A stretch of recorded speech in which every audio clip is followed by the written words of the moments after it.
লগারিদমের এই ধরনের প্রশ্নের ক্ষেত্রে আমরা সহজ সমাধান করতে পারি। সেটা হচ্ছে এই বেস যেটা থাকে এই সংখ্যাটা সমান চিহ্নের এই পাশের সংখ্যাটা হয়ে যাবে বেজের পাওয়ার, অর্থাৎ এটা হয়ে যাবে x⁴ আর সমান সমান হয়ে যাবে 144।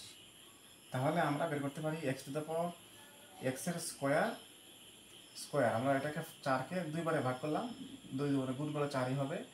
আর 144কে আমরা জানি যে 12 স্কোয়ার 144।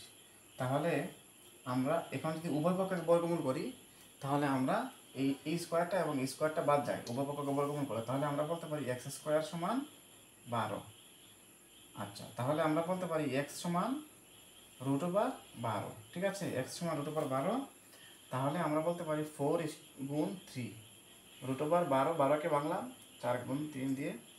এখন 4কে বর্গমূল করলে পাওয়া যায় হচ্ছে কি 2, আর 3কে তো বর্গমূল করা যায় না, তাহলে 3-এর উপরে বর্গমূলটা এভাবে থাকবে। তো অপশনটায়